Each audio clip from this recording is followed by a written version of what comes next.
Hi, is it alright if I ask you some questions for the local news regarding your life and the expansion of the US?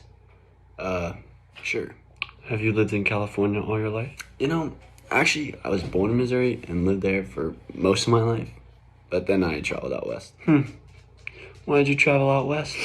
Yeah, so basically, I moved out west due to the concept of manifest destiny and in search of gold in California. If you don't know what manifest destiny is, manifest destiny was this whole idea of the United States destined to expand into and settle and rule over the whole North American continent. The U.S. had a divine right given by God to expand and settle over North America.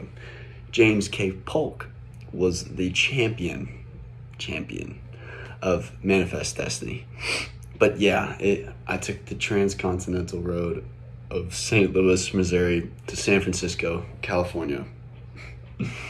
And here I am. Gold is pretty valuable, man. Did you find any?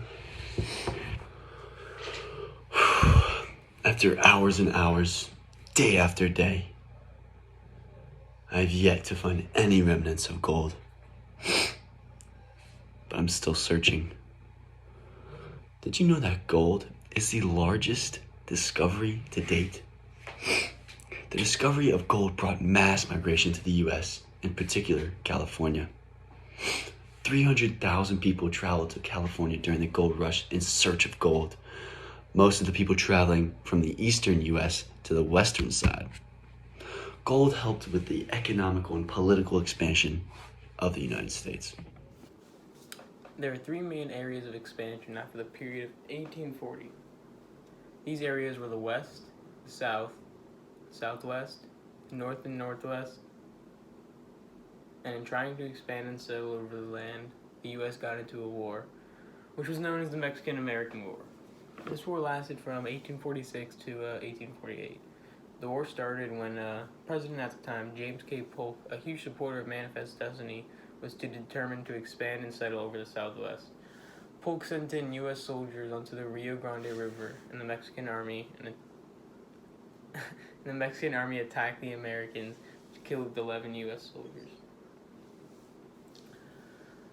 Polk and Congress immediately declared war, and this is what sparked the beginning of the Mexican-American War. President Polk wanted a short and contained war that would result in peace and the U.S. gaining their land. He did not want a long war campaign that would result in the deaths of people and expensive costs in money and lives. The history between white settlers and Native Americans was nothing but trouble and bloody. The westward expansion of white settlers, soldiers, gold prospectors, and railway and city builders was a mass migration out west to Native American lands. The mass migration of people with fundamentally different lifestyles and large attitudes towards Native Americans created conflicts. The mass killings and huntings of the buffalo also angered the Native Americans, as they relied on buffalo for food, tools, and clothing. Ulysses S. Grant took a more tolerant approach to the Native Americans and tried to civilize the Native Americans by converting them to Christianity. However, this led to a more intense conflict. The Homestead Act, giving white settlers 160 acres of free land, put more pressure on Native American lands. This widespread, intense conflict led to the Sand Creek Massacre.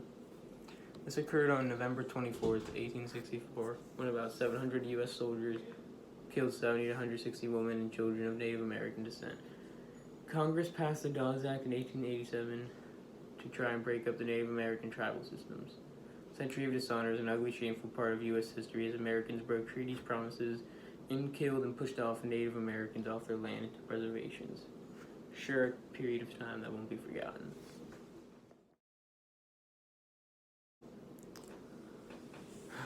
Mexican-American War. It's finally come to a close. It's crazy.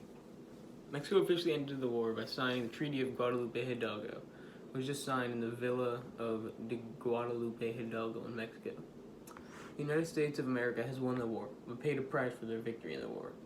About 1,700 U.S. soldiers were killed, 11,000 died from diseases, and Congress has spent over $100 million in war efforts. The treaty called for the United States to pay $15 million to Mexico for the U.S. ownership of California and a large area comprising roughly half of New Mexico, most of Arizona, Nevada, Utah, and Colorado. It's about 525,000 square miles.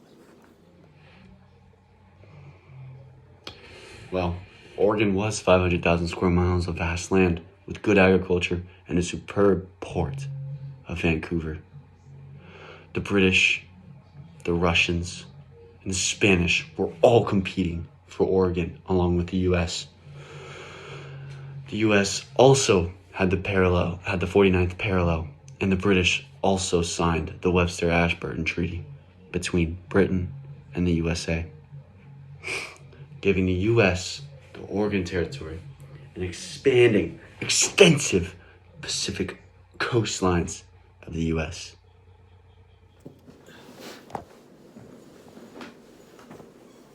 To conclude the expansion of the U.S. in the 18th century, the U.S. purchased the state of Alaska for $7.2 million in 1867. William sued with a cash deal to the Russians.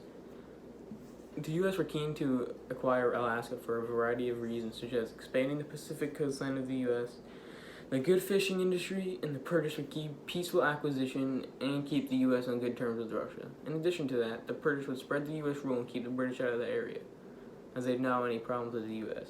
Seems like a win-win to me.